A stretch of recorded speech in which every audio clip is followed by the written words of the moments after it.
Antes de começarmos, encontre uma posição confortável, relaxe e permita que sua mente desacelere. Esta é mais uma noite de mistério e tranquilidade com as histórias de Sherlock Holmes, criadas por Arthur Conan Doyle.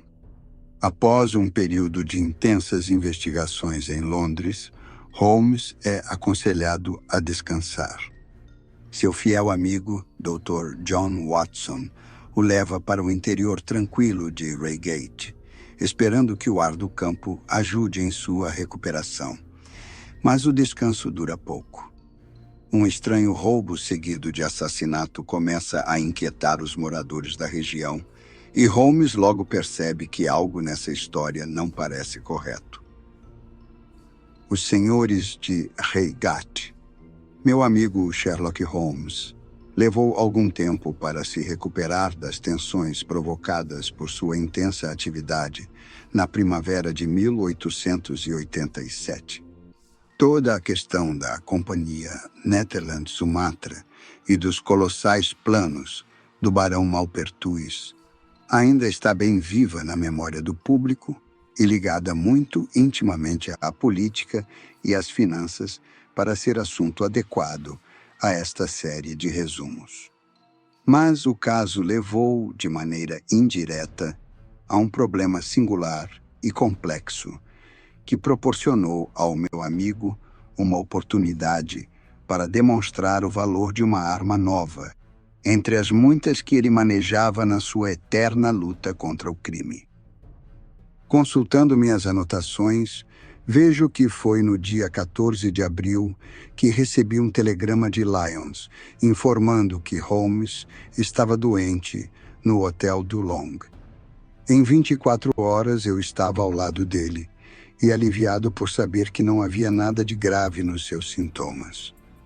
Sua constituição férrea cedera sob as tensões de uma investigação que se prolongara por 2 meses, período em que nunca trabalhara menos de 15 horas diárias e mais de uma vez, como me afirmou, ficara em atividade durante 5 dias seguidos. O resultado triunfal de seus esforços não o salvara da reação a um trabalho tão cansativo. Numa época em que a Europa inteira vibrava com o seu nome, e ele tinha o quarto literalmente coberto de telegramas de congratulações, encontrei-o mergulhado na mais profunda depressão. Nem mesmo o fato de saber que tivera êxito, onde a polícia de 3 países havia fracassado, e de ter ludibriado em todos os sentidos o mais requintado vigarista da Europa, foram suficientes para arrancá-lo da prostração nervosa. 3 dias depois, estávamos de volta a Baker Street, mas era evidente que meu amigo precisava de uma mudança, e a ideia de uma semana de primavera no campo também me parecia atraente. Meu velho amigo, o coronel Hayter, que estivera sob os meus cuidados profissionais no Afeganistão, havia alugado uma casa perto de Reigate, no Surrey, e frequentemente me convidava para visitá-lo.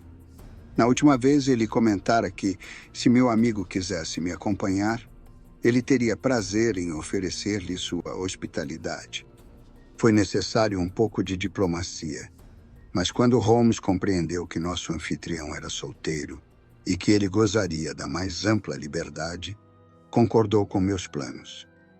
E uma semana depois de regressarmos de Lyons, estávamos na casa do coronel. Hayter era um velho e excelente militar que conhecia grande parte do mundo e descobriu em pouco tempo, como eu esperava, que ele e Holmes tinham muitas coisas em comum. Na noite da nossa chegada, estávamos na sala de armas do coronel depois do jantar. Holmes estirado no sofá, enquanto Hayter e eu examinávamos a sua pequena coleção de armas de fogo. Vou levar uma dessas pistolas lá para cima, para o caso de haver algum alarme, disse ele de repente. Alarme? Exclamei. Sim, temos tido problemas nesta região ultimamente. O velho Acton, um dos magnatas do nosso condado, teve a casa arrombada na segunda-feira passada. Não houve grandes prejuízos, mas o sujeito continua à solta. Alguma pista? Perguntou Holmes, olhando para o coronel. Ainda não. Mas o caso é insignificante. Um crimezinho do interior, pequeno demais para a sua atenção, Sr. Holmes, depois desse grande caso internacional. Holmes abanou a mão num gesto de modéstia ao ouvir o elogio, embora seu sorriso revelasse satisfação. Alguma característica interessante? Creio que não.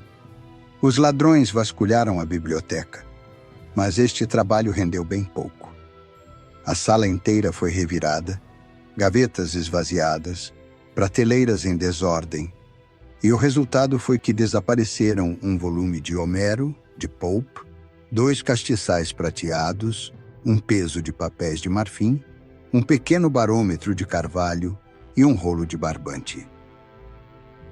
Que extraordinário conjunto de objetos! Exclamei. É evidente que os sujeitos agarraram tudo o que puderam. Holmes grunhiu lá do sofá. A polícia do condado devia dar alguma importância ao caso. Falou. Afinal, é óbvio que... Mas eu ergui o dedo num sinal de advertência. Você está aqui para descansar, meu caro. Pelo amor de Deus, não se envolva em novos problemas quando seus nervos estão em farrapos. Holmes deu de ombros, lançou ao coronel um olhar resignado e a conversa passou para temas menos perigosos. Toda a minha cautela profissional estava destinada a ir por água abaixo, porque na manhã seguinte o problema se impôs de tal maneira que foi impossível ignorá-lo. E nossa visita ao campo assumiu características imprevisíveis. Estávamos tomando o café da manhã quando o mordomo do coronel irrompeu na sala, ignorando as conveniências. Soube da notícia, senhor, arquejou. Na casa dos Cunninghams, senhor. Roubo! Exclamou o coronel, com a xícara de café suspensa no ar. Homicídio! O coronel assobiou. Meu Deus, quem foi assassinado? O juiz de paz ou o filho? Nenhum nem outro. Foi William, o cocheiro. Abatido com um tiro no coração, senhor, e não abriu mais a boca. Mas quem o matou? O ladrão, senhor. Saiu voando como uma bala e escapou. Tinha acabado de quebrar a janela da despensa quando William o surpreendeu e morreu defendendo a propriedade do patrão. A que horas? Foi ontem à noite, senhor, por volta da meia-noite. Nesse caso, iremos até lá mais tarde, disse o coronel, voltando tranquilamente à refeição. Um caso desagradável, acrescentou quando o mordomo saiu. O velho Cunningham é o morador mais importante da região e um excelente sujeito. Deve estar muito abalado porque o criado trabalhava para ele há anos e era muito bom. Devem ser os mesmos bandidos que assaltaram a casa de Acton. E roubaram aquela estranha coleção de objetos, disse Holmes pensativo. Exatamente. Talvez seja a coisa mais simples do mundo. Mas à primeira vista é meio estranho, não acham? Um bando de ladrões agindo no campo. Para variar o cenário de suas atividades é coisa de se esperar. Mas não dariam 2 golpes no mesmo distrito com poucos dias de intervalo. Quando falou ontem à noite em tomar precauções, lembrei-me de que esta região seria a última na Inglaterra para a qual um ladrão ou ladrões voltaria a atenção, o que demonstra que ainda tenho muito a aprender. Creio que se trata de algum aprendiz local, disse o coronel. Nesse caso, as residências de Acton e Cunningham Seriam exatamente as que ele procuraria, já que são as maiores. E as mais ricas? Bem, é provável. Mas estão com um processo que dura anos e sugou os recursos de ambos, eu imagino. O velho Acton alega ser proprietário de metade das terras de Cunningham, e os advogados vêm lutando acirradamente na questão. Se for um criminoso local, não deve ser muito difícil encontrá-lo, disse Holmes com um bocejo. Está bem, Watson. Não pretendo me envolver. O inspetor Forrester, coronel, anunciou o mordomo abrindo a porta. O policial, um rapaz elegante de expressão viva, entrou na sala. Bom dia, coronel. Espero não estar incomodando, mas soube que o Sr. Holmes, da Baker Street, está aqui. O coronel indicou meu amigo com um gesto e o inspetor se inclinou. Pensamos que talvez quisesse nos ajudar, Sr. Holmes. O destino está contra você, Watson, disse ele rindo. Conversávamos sobre o assunto quando entrou o inspetor. Poderia dar alguns detalhes? E quando se recostou na cadeira, naquela pose familiar, compreendi que seria inútil protestar. Não tínhamos pistas no caso Acton, mas neste dispomos de várias, e não há dúvida de que se trata da mesma pessoa. O homem foi visto. Ah, sim, senhor. Mas fugiu como um cervo após o tiro que matou o pobre William Kirwan.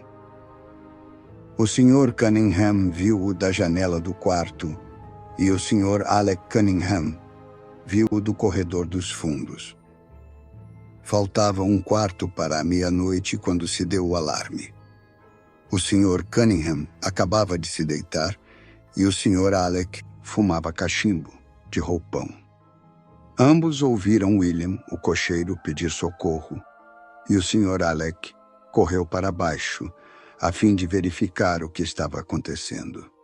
Encontrou a porta dos fundos aberta e, ao chegar ao pé da escada, viu 2 homens lutando. Um deles disparou, o outro caiu. O assassino atravessou o jardim correndo e saltou a cerca viva.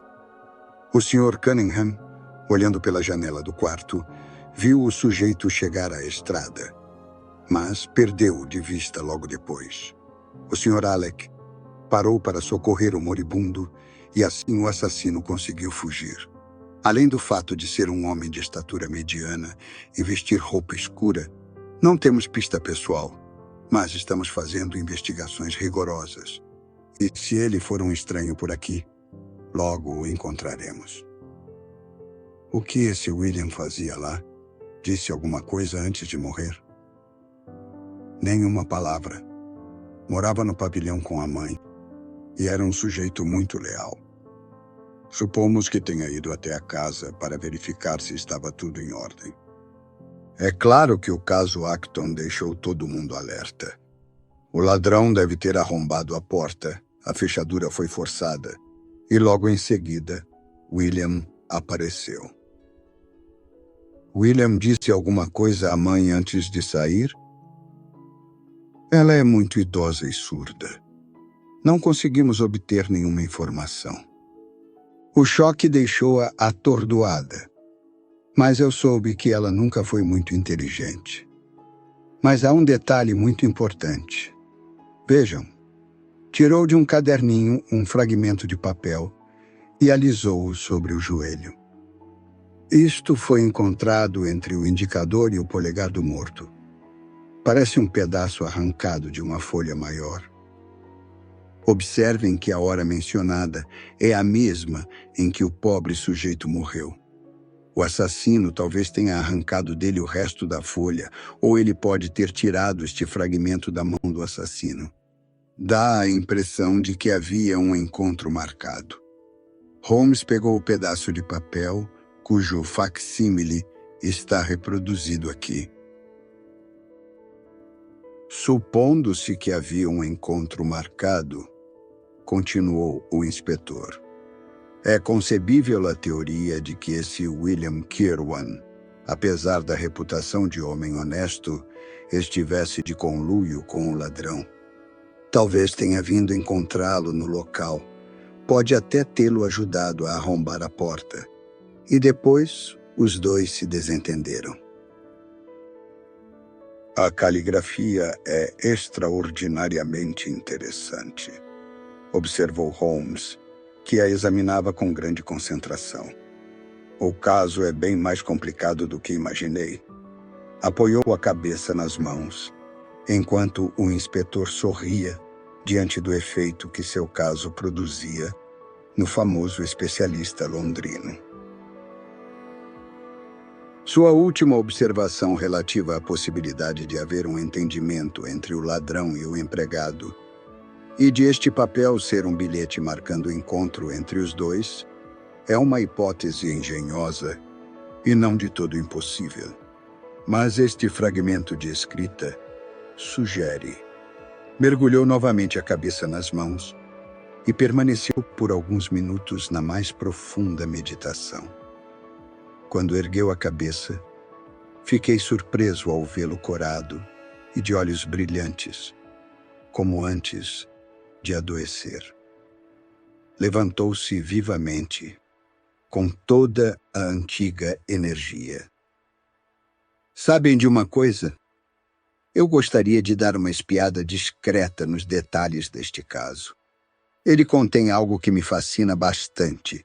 Se me permite, coronel, deixarei meu amigo Watson e o senhor para acompanhar o inspetor e testar a veracidade de uma ou duas ideias minhas. Voltaremos em meia hora. 1h30 se passou antes que o inspetor voltasse, sozinho. O Sr. Holmes está caminhando de um lado para outro no campo lá fora, anunciou. Quer que nós 4 vamos juntos à casa. A casa do Sr. Cunningham? Sim, senhor. Para quê? O inspetor encolheu os ombros. Não sei exatamente, senhor. Cá entre nós, acho que o Sr. Holmes ainda não se recuperou totalmente de sua doença. Age de maneira estranha e está muito excitado. Não precisa ficar alarmado, eu disse. Geralmente descubro que há método na loucura dele. Há quem diga que há loucura no método dele, murmurou o inspetor. Mas ele está ansioso para agir, coronel, de modo que será melhor irmos logo, se já estiver pronto. Encontramos Holmes caminhando de um lado para outro no campo, a cabeça inclinada sobre o peito e as mãos enfiadas nos bolsos da calça. O caso está cada vez mais interessante, ele disse. Watson, sua viagem ao campo foi um sucesso. Passei uma manhã muito agradável. Esteve no local do crime, pelo que eu soube, disse o coronel. Sim, o inspetor e eu fizemos juntos uma boa investigação. E foram bem-sucedidos. Encontramos coisas muito interessantes. Contarei tudo quando estivermos a caminho. Antes de mais nada, vimos o corpo daquele homem infeliz. Ele morreu com certeza de um disparo de revólver. Então tinha alguma dúvida? É bom verificar tudo. Nossa investigação não foi inútil. Conversamos depois com o Sr. Cunningham e o filho, que indicaram o local exato onde o assassino atravessou a cerca do jardim na fuga. É um ponto de grande interesse. Naturalmente. Em seguida visitamos a mãe do pobre coitado, mas não conseguimos nenhuma informação. Ela é muito idosa e doente. E qual foi o resultado da investigação? A convicção de que o crime é muito peculiar. Talvez a nossa visita agora possa esclarecer alguma coisa. Creio que nós dois concordamos, inspetor, que o fragmento de papel encontrado na mão do morto, em que estava indicada a hora exata de sua morte, é extremamente importante. Isso deveria fornecer uma pista, Sr. Holmes. E fornece uma pista. A pessoa que escreveu o bilhete foi o homem que tirou William Kirwan da cama àquela hora. Mas onde está o resto do papel? Examinei cuidadosamente o terreno na esperança de encontrá-lo, disse o inspetor. Foi arrancado da mão do morto. Por que alguém estaria tão ansioso para recuperá-lo? Por que o incriminava? E o que faria com ele? Enfiaria no bolso provavelmente, sem notar que um fragmento ficara na mão do morto. Se conseguíssemos obter o resto do papel, é óbvio que avançaríamos bastante na solução do mistério. Sim, mas como chegar aos bolsos de um criminoso antes de pegar o próprio criminoso? Vale a pena meditar no assunto. E há outro ponto óbvio. O bilhete foi enviado a William. O homem que o escreveu não deve ser o mesmo que entregou, porque, neste caso, daria pessoalmente o recado. Quem levou o bilhete? Ou teria vindo pelo correio? Andei investigando, disse o inspetor. William recebeu uma carta ontem pelo correio da tarde. O envelope foi destruído por ele. Ótimo, exclamou Holmes, dando uma palmada nas costas do inspetor. Interrogou o carteiro. É um prazer trabalhar a seu lado. Bem, aqui está o pavilhão. E se quiser subir, coronel, eu lhe mostrarei o local do crime. Passamos pelo bonito chalé onde morara o homem assassinado e seguimos pela alameda ladeada de carvalhos que conduzia à antiga e bela residência em estilo Queen Anne, ostentando a marca de Malplaquet sobre o lintel da porta de entrada. Holmes e o inspetor contornaram a casa até o portão lateral, separado por um jardim da cerca viva que o isola da estrada. Havia um policial na porta da cozinha. Abra a porta, pediu Holmes. Era nesta escada que o Sr. Cunningham Filho estava, e dali avistou os dois homens lutando no lugar onde estamos agora. O Sr. Cunningham pai estava na janela, a segunda à esquerda, e viu o sujeito escapar pelo lado esquerdo daquele arbusto. O filho também viu. Ambos têm certeza por causa daquela sebe. Então o Sr. Alec correu para fora e ajoelhou-se ao lado do ferido. O solo é muito duro, como podem ver, e não há pegadas para nos orientar. Enquanto ele falava, dois homens aproximaram-se pela trilha do jardim, depois de contornarem um ângulo da casa. Um deles era idoso, de expressão enérgica, rosto enrugado, pálpebras pesadas. O outro era um rapaz elegante que, com sua expressão viva e sorridente e as roupas de cores alegres, fazia um estranho contraste com o assunto que nos levara até ali. Continua investigando? Perguntou dirigindo-se a Holmes. Aparentemente não há pista nenhuma.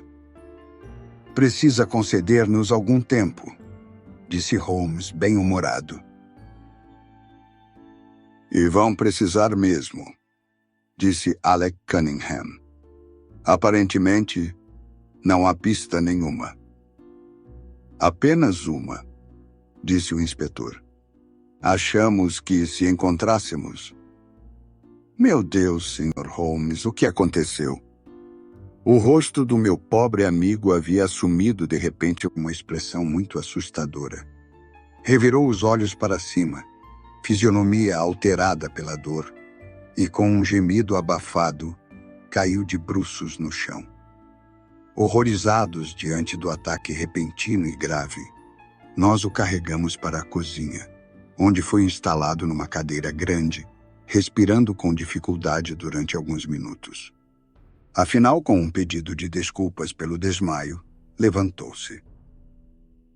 Watson lhes dirá que acabo de me recuperar de uma doença grave, explicou. Sou sujeito a esses ataques nervosos. Quer que mande minha charrete levá-lo para casa? Perguntou o velho Cunningham. Já que estou aqui, há um ponto que gostaria de comprovar.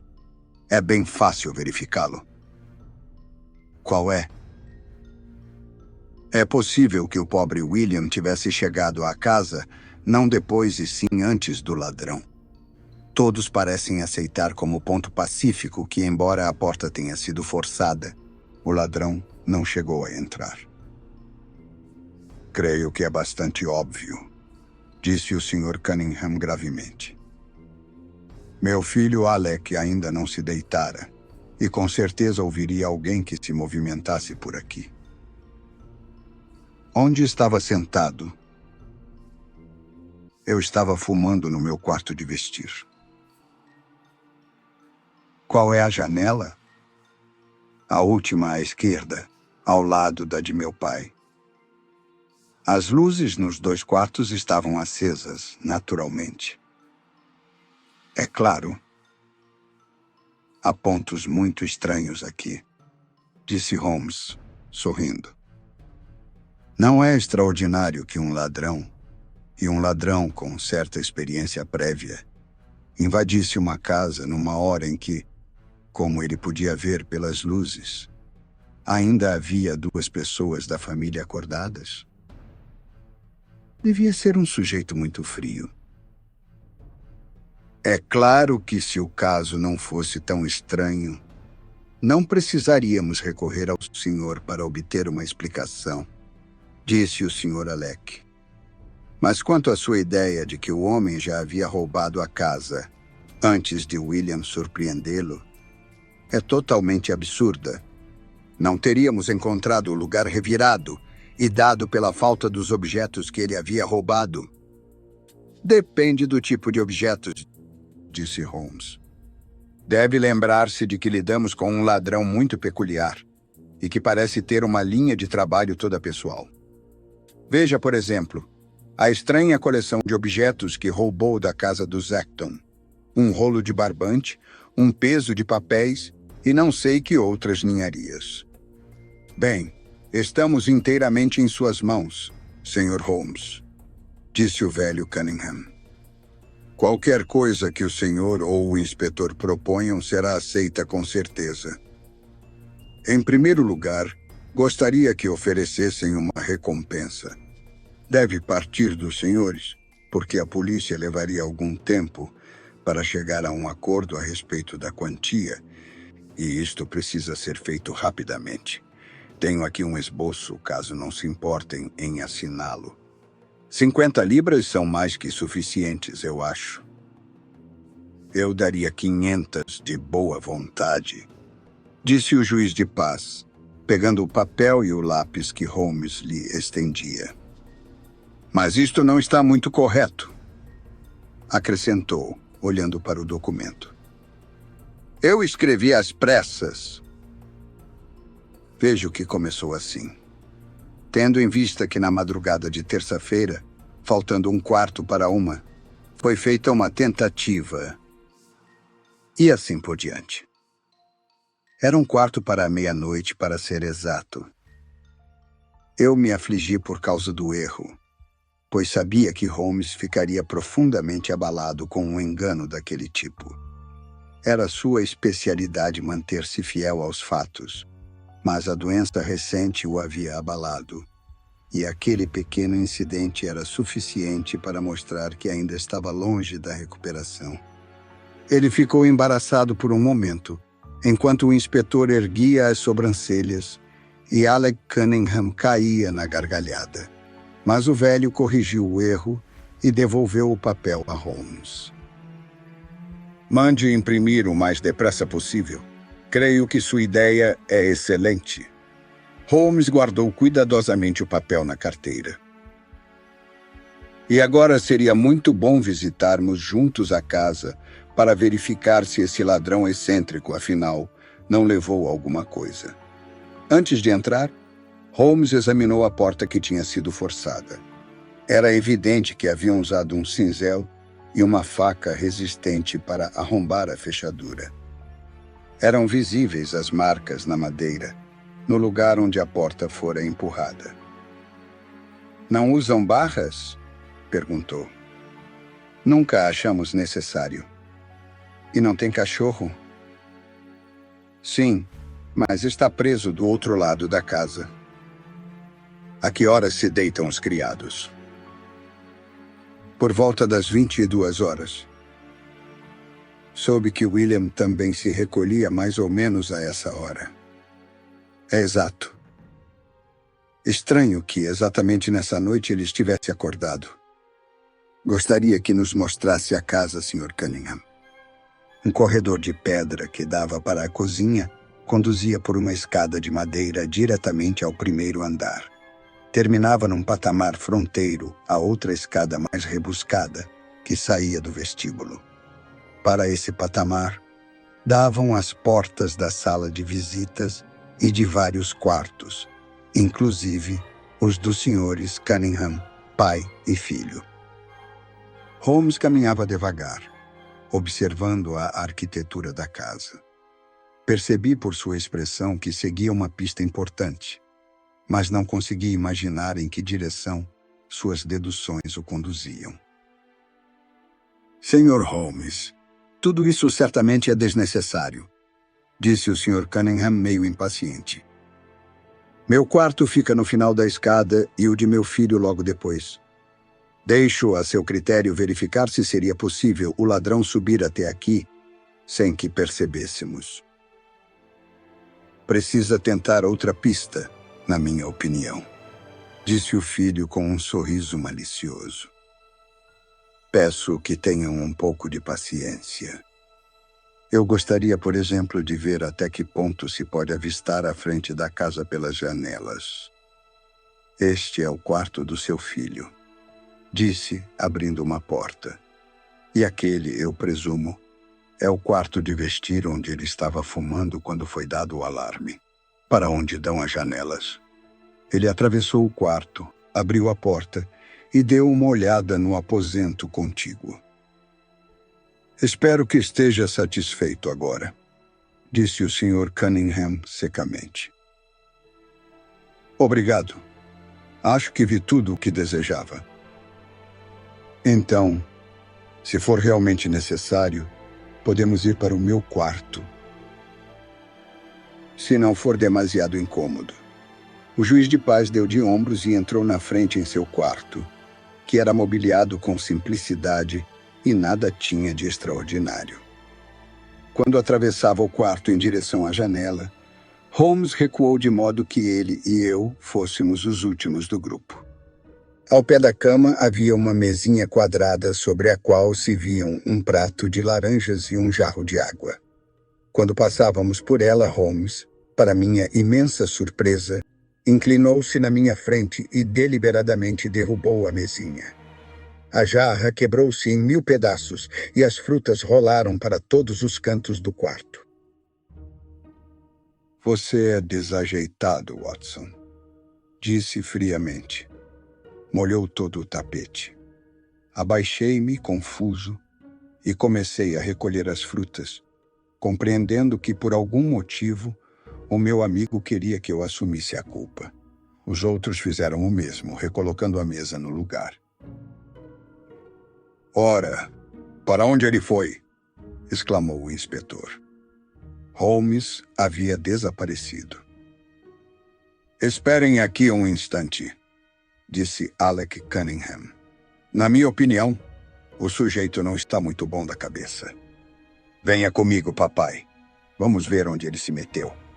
Saíram às pressas do quarto, enquanto o inspetor, o coronel e eu ficamos ali, olhando uns para os outros. Palavra que concordo com o Sr. Alec, disse o policial. Talvez seja consequência da doença, mas parece-me que... Foi interrompido por um grito repentino de "Socorro! Socorro! Assassino!" Com um arrepio, reconheci a voz do meu amigo e saí correndo do quarto para o patamar. Os gritos, que estavam reduzidos a um murmúrio inarticulado e rouco, vinham do quarto que tínhamos visto antes. Entrei correndo e fui até o quarto de dormir. Os dois Cunningham estavam inclinados sobre o vulto prostrado de Sherlock Holmes, o mais moço agarrando-lhe o pescoço com as 2 mãos, enquanto o mais velho torcia-lhe um dos pulsos. No mesmo instante, nós 3 o libertamos, E Holmes levantou-se muito pálido e evidentemente exausto. "Prenda estes homens, inspetor", arquejou. "Sob que acusação?" "O assassinato do cocheiro William Kirwan." O inspetor olhou para ele aturdido. "Ora, Sr. Holmes", disse finalmente. "Tenho certeza de que não fala sério." "Quieto, homem. Olhe para eles", ordenou Holmes secamente. De fato, nunca tinha visto uma confissão de culpa tão nitidamente estampada num rosto humano. O mais velho parecia aturdido. Seu rosto, de traços bem marcados, estava carrancudo. O filho, por sua vez, havia perdido toda a vivacidade que o caracterizava, e a ferocidade de um animal selvagem brilhava em seus olhos escuros, distorcendo os traços harmoniosos. O inspetor não disse nada, mas, aproximando-se da porta, fez soar seu apito. 2 policiais surgiram imediatamente. "Não tenho alternativa, Sr. Cunningham. Confio em que tudo isso se revele um erro absurdo, mas compreenda que..." "Ah, largue isso." Deu um golpe com a mão e o revólver que o rapaz fazia menção de sacar caiu no chão. "Guarde isso", disse Holmes, colocando rapidamente o pé sobre a arma. "Será útil no julgamento. Mas é disto que realmente precisamos." E ergueu um pedaço de papel amassado. "O resto do bilhete?" perguntou o inspetor. "Exatamente." "E onde estava?" "Onde eu tinha certeza de que estaria. Esclarecerei todo o caso daqui a pouco."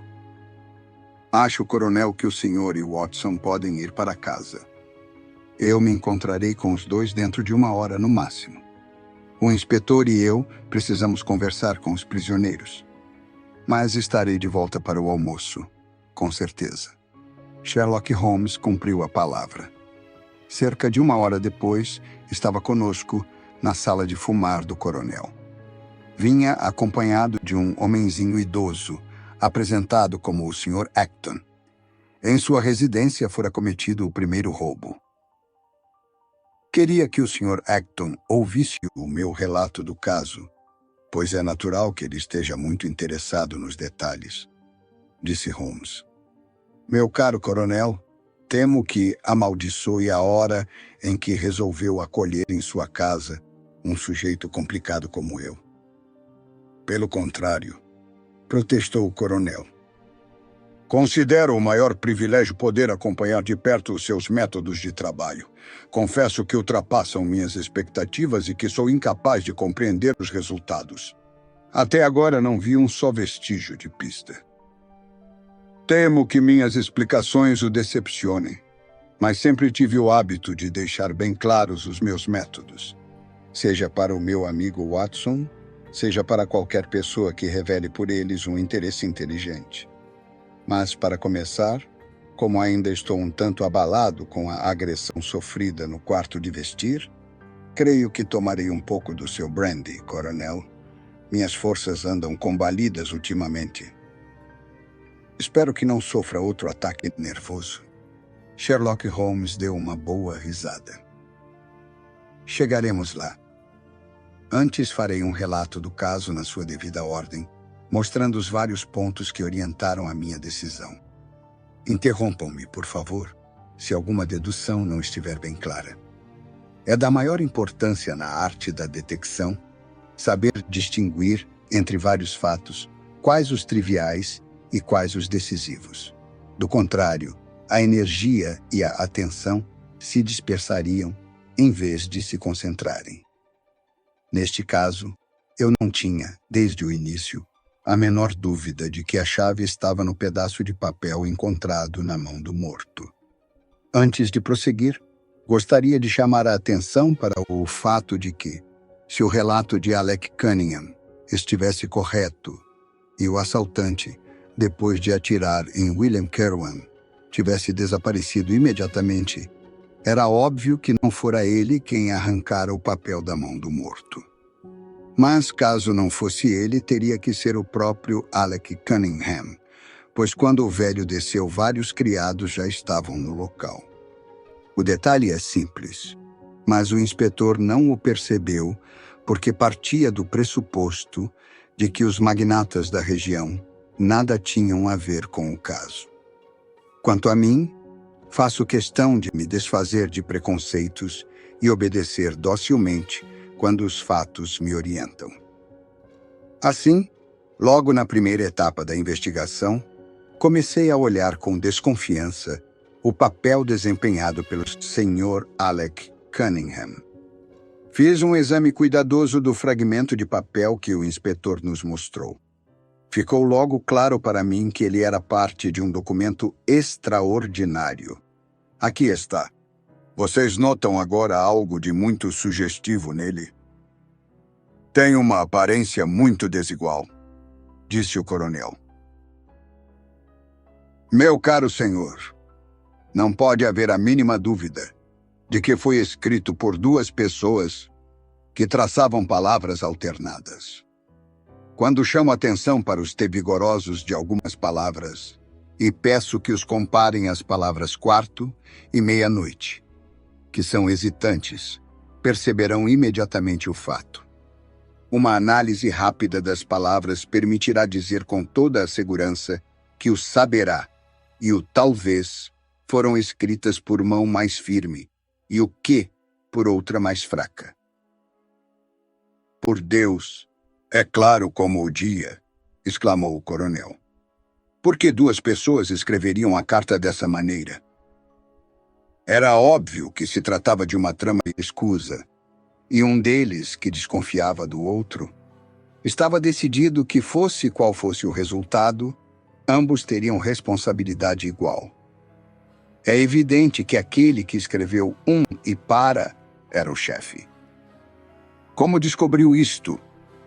É possível deduzi-lo do simples estudo comparativo das caligrafias, mas temos motivos mais fortes do que esse.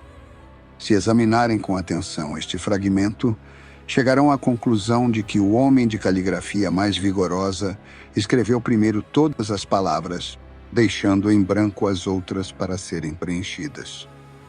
Esses espaços em branco nem sempre foram suficientes, e podem notar que o segundo homem teve que comprimir o quarto entre as outras duas palavras, revelando que a carta já havia sido escrita. Aquele que escreveu primeiro foi, sem dúvida, o que planejou toda a história. Excelente, exclamou o Sr. Acton. Mas bastante superficial, disse Holmes. Entretanto, chegamos agora a um ponto importante. Talvez ignorem que os especialistas conseguiram determinar a idade das pessoas pela caligrafia com grande exatidão. Em casos normais, é possível situar a pessoa na sua década com razoável acerto. Digo casos normais porque a doença e a fraqueza física reproduzem os sinais da velhice, ainda que o doente seja moço. Nesse caso, examinando a caligrafia forte e ousada de um e a outra de aparência frágil, mas que conserva a sua legibilidade, embora os T tenham começado a perder o traço, podemos dizer que um era jovem e o outro tinha idade avançada, sem ser decrépito. Excelente, repetiu o Sr. Acton. Há um outro ponto, mais sutil e interessante. Existe algo em comum nas duas caligrafias. Eles pertencem a pessoas consanguíneas. É muito óbvio nos E, mas para mim, há detalhes menores que indicam a mesma coisa. Não tenho dúvidas de que poderão ser encontrados maneirismos de família nestas duas amostras de caligrafia. Estou apresentando apenas, é claro, os principais resultados do meu exame. Há 23 outras deduções que seriam mais interessantes para os especialistas. Todas tendem a reforçar minha impressão de que os Cunningham, pai e filho, escreveram esta carta. Meu passo seguinte foi examinar os detalhes do crime para ver até que ponto ajudariam. Fui até a casa com o inspetor e vi tudo o que era necessário. O ferimento na cabeça do morto era, como pude determinar com absoluta certeza, causado por disparo de revólver a uma distância de cerca de 4 metros. Não havia marcas de pólvora nas roupas. Era evidente, portanto, que Alec Cunningham mentira ao dizer que os homens estavam lutando quando o tiro foi disparado. Pai e filho concordavam em relação ao local por onde o homem fugira para a estrada.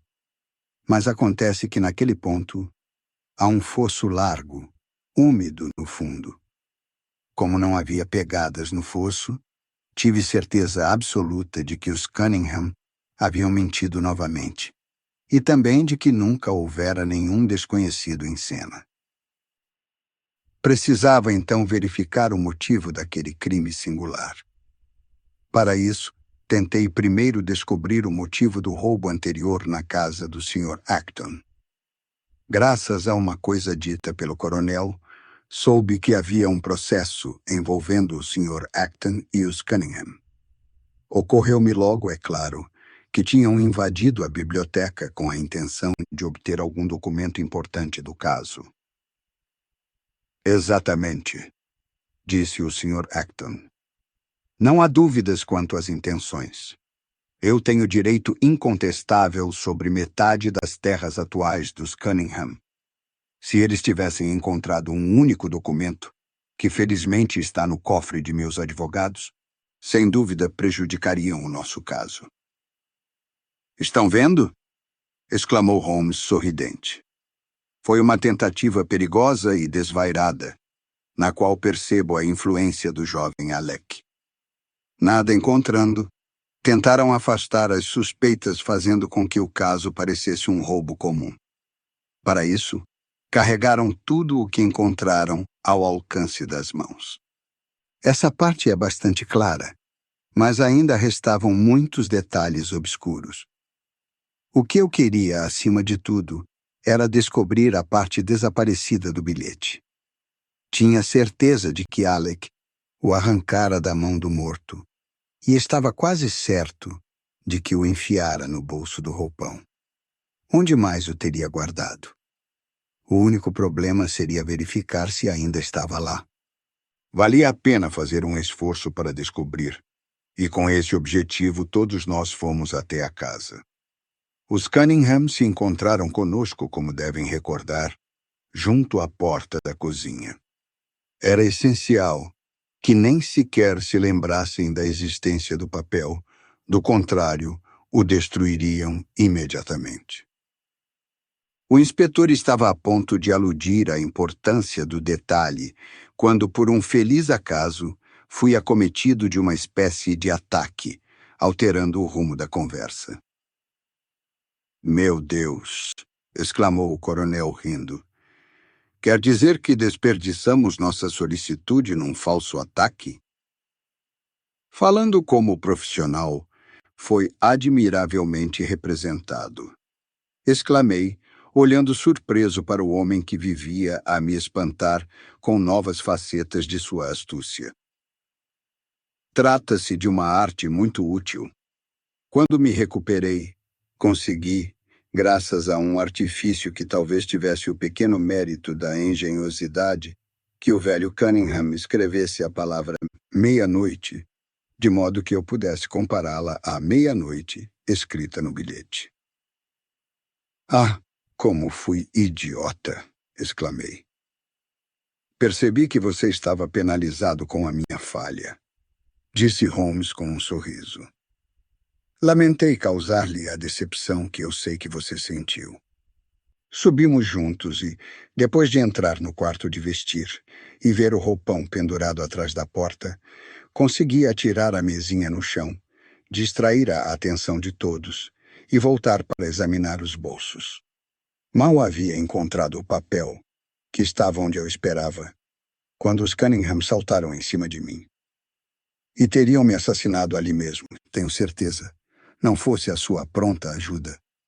Sinto até agora as mãos daquele rapaz na minha garganta e as do pai torcendo-me o pulso para arrancar o papel da minha mão. Perceberam que eu sabia de tudo, e a repentina passagem da segurança total para o desespero absoluto deixou-os enlouquecidos. Tive uma conversa com o velho Cunningham sobre o motivo do crime mais tarde.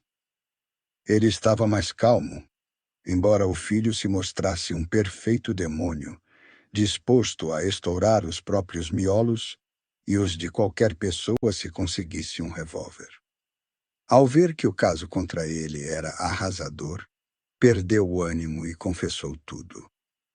Parece que William acompanhara às escondidas os patrões na noite em que eles invadiram a casa do Sr. Acton e, obtendo assim poder sobre eles, passou a ameaçá-los de denúncia fazendo chantagem.